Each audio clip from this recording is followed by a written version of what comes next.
Okay, my name is Tom Bingle, Inkie, aka Inkie. I'm a graffiti artist from Bristol in the UK. I've been painting since 1984 as part of the first wave of the Bristol graffiti scene and UK graffiti scene. And how did you first get into graffiti? I first came across graffiti, I think, was when Wild Style probably came out and Star Wars. There was also a thing called Hip Hop History Arena on BBC Two.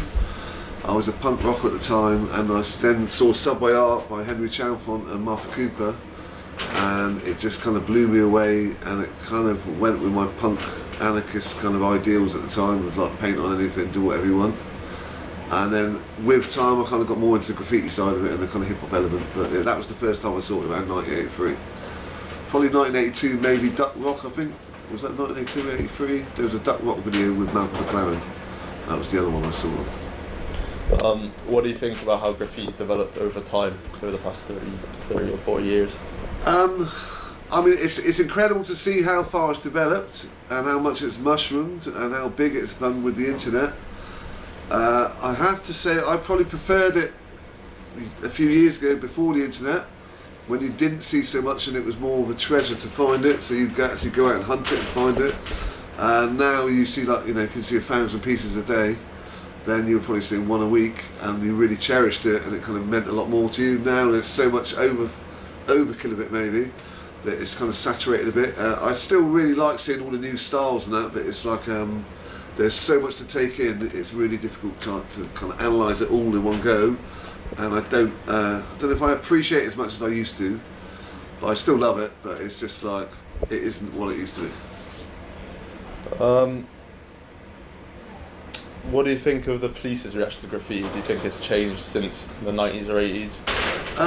I think they just keep yo-yoing, to be honest. I don't think they really know what to do about it. Like, back when we were getting caught in the early days, it was like they didn't have a clue what we were doing, so it was intriguing. Then they went on a thing of like, okay, right, we know what vandalism is, what graffiti is, so then they started doing like reports about whose crew you're in, what you're writing, all this stuff.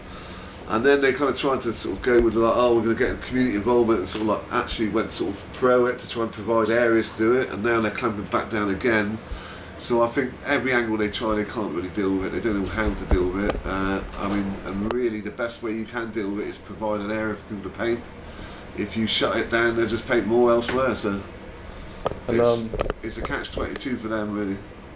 I was going to say, what do you think about Operation Anderson back in the 90s or 80s? Were you involved? What happened? Yeah, it was a whole bunch of us, but kind of, we weren't really, I wouldn't say we were involved, we were caught due to someone leaving a diary with everyone's phone numbers in, and not through police work, I might add. It was more by chance they found everyone's numbers.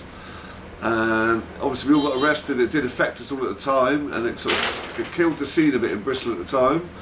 But then I think we got a lot of notoriety out of that, and also there was a lot of publicity out of that, which meant that loads more kids came to university in Bristol, and therefore the scene exploded again afterwards. So there was a second wave after that. So it's quite fond memories of the time, although I didn't really appreciate being on the front page of the Evening Post with my mugshot.